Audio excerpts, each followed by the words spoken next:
تسمية النائب الأستاذ فنان سلام.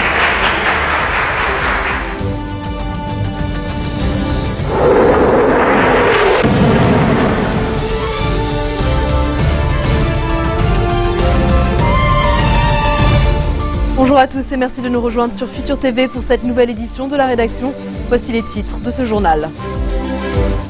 Michel Sleiman condamne les survols israéliens et appelle la communauté internationale à accentuer sa pression sur Israël pour l'obliger à respecter la résolution 1701 du Conseil de sécurité de l'ONU.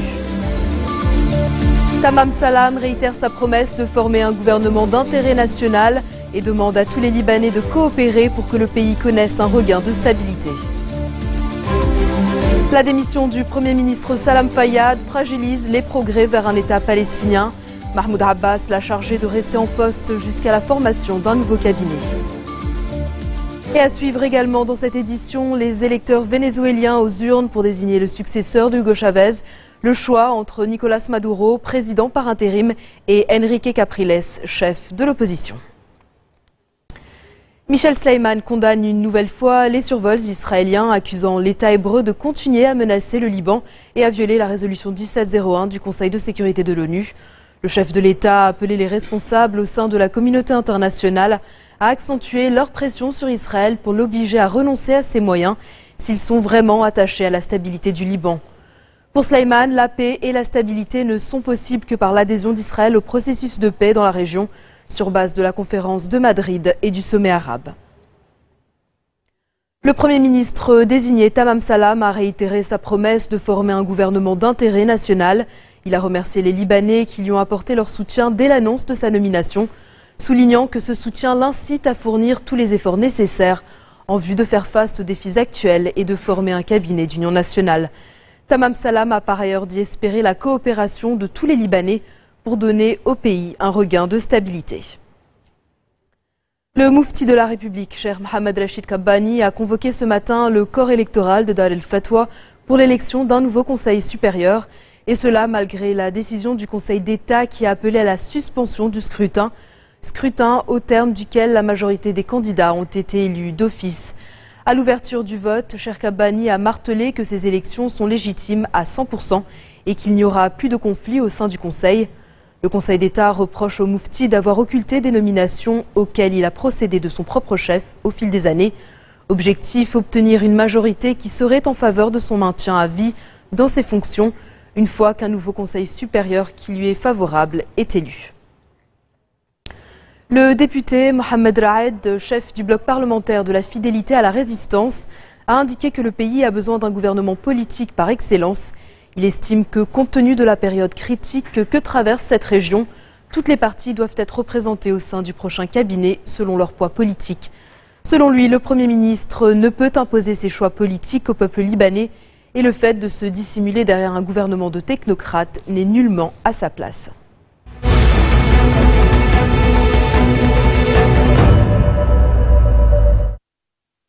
En Syrie, ce dimanche, nouvelle avancée de l'armée syrienne dans la province d'Idlib, dans le nord-ouest. Pour la première fois en 6 mois, les forces du régime ont réussi à briser le siège des camps militaires de Wadidef et Hamdiya tenus par les rebelles. Au moins 21 insurgés ont été tués dans cette attaque. Les soldats de Bachar el-Assad contrôlent maintenant 2 collines sur un côté de la route internationale Damas-Alep, une position qui ouvre une voie d'approvisionnement aux troupes qui se trouvaient dans ces camps et qui n'était jusqu'à présent approvisionné que par hélicoptère. Ailleurs dans le pays, l'aviation a mené un raid sur Hajar el-Aswad dans la banlieue sud de Damas et continue de bombarder Daraya. Samedi, les violences ont fait au moins 138 morts à travers le pays. Dans le reste de l'actualité régionale, Salam Fayyad jette l'éponge. Le Premier ministre palestinien a présenté sa démission à Mahmoud Abbas, qu'il a accepté ce samedi.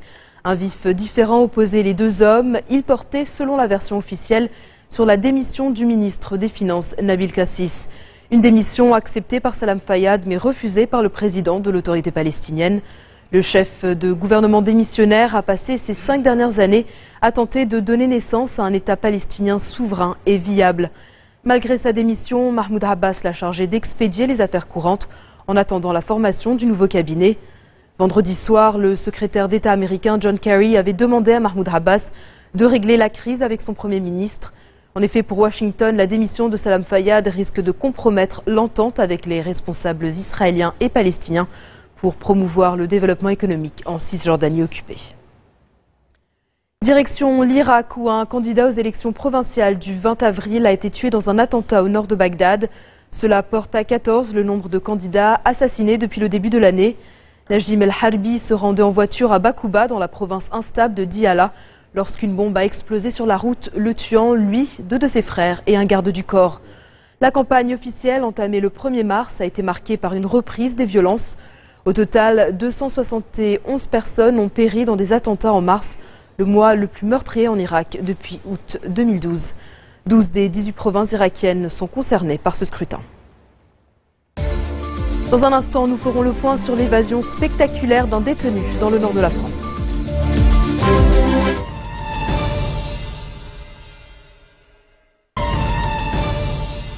C'est une évasion digne d'un roman policier. Un détenu s'est évadé de sa maison d'arrêt à l'aide d'explosifs après avoir pris 4 surveillants en otage. Redouane Faïd est soupçonné par les policiers d'être impliqué dans la mort d'une policière municipale lors d'une tentative de braquage en 2010. Un mandat d'arrêt européen a été diffusé hier après son évasion de la prison de Sequedin dans la banlieue de Lille. Au moins une centaine de policiers et de gendarmes sont mobilisés pour retrouver le braqueur âgé de 40 ans. Un de ses frères a d'ailleurs été placé en garde à vue ce dimanche. L'avocat de Redouane Faïd dit qu'il n'est pas étonné par l'évasion de son client. Il s'exprimait sur BFM TV. Je ne suis pas étonné parce que c'est un homme d'action, parce qu'il supporte assez mal la prison, il en a fait des années et des années, et parce que c'est aussi un garçon qui est remarquablement intelligent, qui met peut-être ses moyens intellectuels à la portée de ses ambitions. Et je pense qu'il a tellement d'années de prison derrière lui qu'il a dû penser que c'était une fois de trop. Enfin, j'extrapole en quelque sorte. Je ne connaissais pas ses intentions. Il y a déjà un certain temps que je ne l'avais pas vu. Après la mort d'Hugo Chavez le 5 mars dernier, le Venezuela doit choisir son nouveau chef d'État. Nicolás Maduro, président par intérim et héritier de Chavez, par grand favori. Mais le chef de l'opposition, Enrique Capriles, continue à espérer. Car si Maduro bénéficie de l'aura du président défunt, il est loin de faire l'unanimité. Après une campagne électorale éclair qui a suivi la mort d'Hugo Chavez le 5 mars dernier, le Venezuela choisit son nouveau président. D'un côté, Nicolás Maduro, héritier désigné du comandante et président par intérim. De l'autre, Enrique Capriles, chef de l'opposition. Face aux questions qui se posent quant à la transparence des élections, les deux candidats se veulent rassurants. C'est le moment pour le peuple de décider. Le choix des Vénézuéliens est sacré. Nous respecterons et défendrons ce qui sera décidé. Le pays devra s'exprimer en complète liberté. Les arbitres doivent être impartiaux pour qu'à la fin, aucun doute ne soit permis sur les résultats. Pour moi, quelle que soit la décision du peuple, elle sera sacrée. Mais cette élection semble jouée d'avance. Les sondages donnent en effet une forte avance à Maduro, lequel bénéficie de l'aura du président défunt et d'une émotion encore très présente dans le pays. Il continue à vivre en nous. Il s'en est allé physiquement, mais spirituellement, il est toujours là et prend soin de nous. Ancien chauffeur d'autobus venu à la politique par le syndicalisme, Nicolás Maduro, 50 ans, promet de poursuivre la révolution bolivarienne de son mentor, et ce malgré le manque d'unité de la coalition chaviste.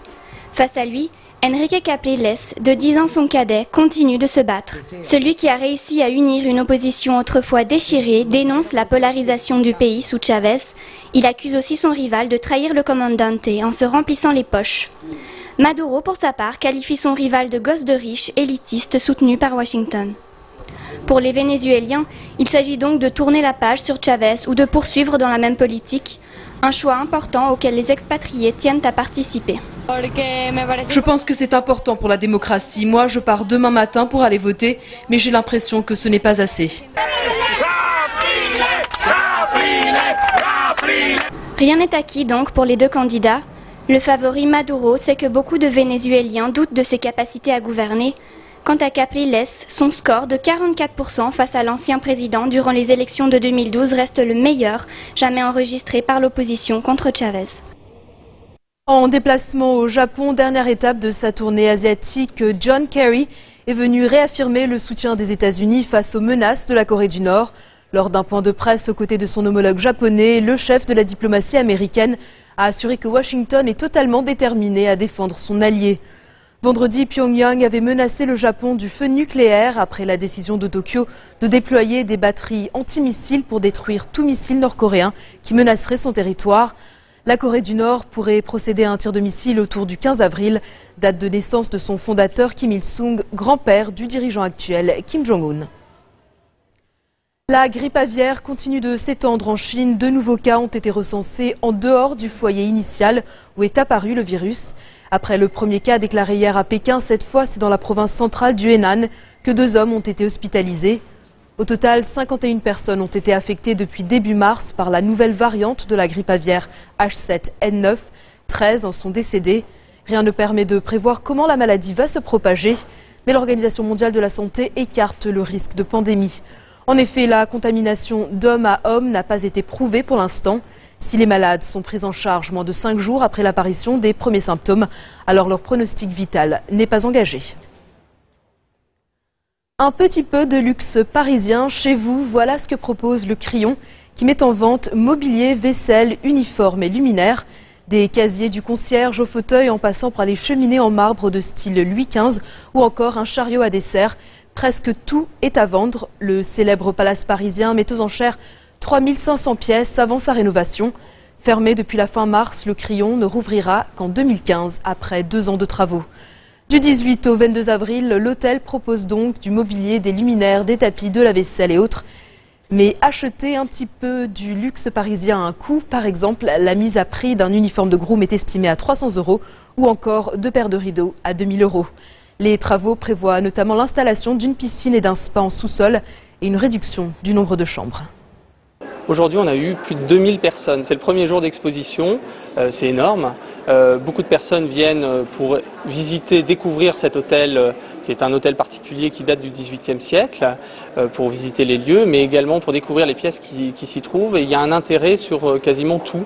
Je parlais du vin, mais également du mobilier, également des objets qui se trouvent dans les suites, et la vaisselle, la verrerie, l'argenterie. Il y a beaucoup d'engouement autour de ces pièces-là.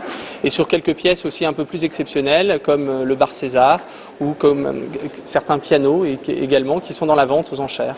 Le mobilier, les œuvres se sont dispersées, retrouvent une nouvelle vie chez des collectionneurs, chez des acheteurs.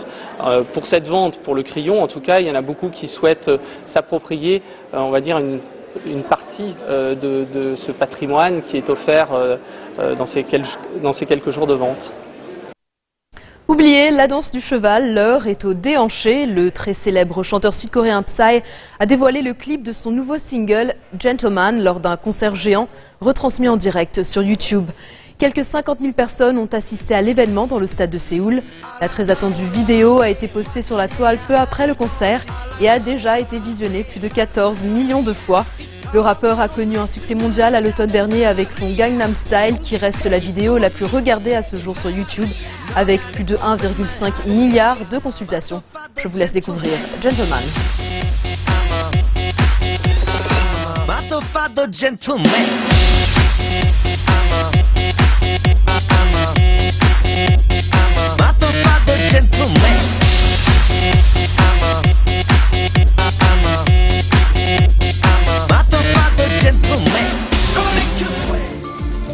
Reste à voir si Gentleman va pouvoir égaliser le succès de son prédécesseur. C'est la fin de ce journal. Tout de suite, le rappel des titres qui ont marqué l'actualité de cette journée.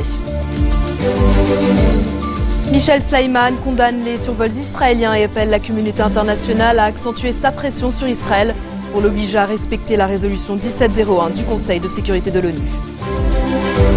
Tamam Salam réitère sa promesse de former un gouvernement d'intérêt national et demande à tous les Libanais de coopérer pour que le pays connaisse un regain de stabilité. La démission du Premier ministre Salam Fayyad fragilise les progrès vers un État palestinien. Mahmoud Abbas l'a chargé de rester en poste jusqu'à la formation d'un nouveau cabinet. Et au Venezuela, les électeurs aux urnes pour désigner le successeur d'Hugo Chavez. Le choix entre Nicolás Maduro, président par intérim, et Enrique Capriles, chef de l'opposition. Merci de votre attention. Retrouvez-nous dès demain à 16h40 heure de Beyrouth pour une nouvelle semaine d'actualité. Vous pouvez également nous suivre en ligne et en direct au www.futurtvnetwork.com. Excellente suite de programmes sur notre antenne et bonne soirée.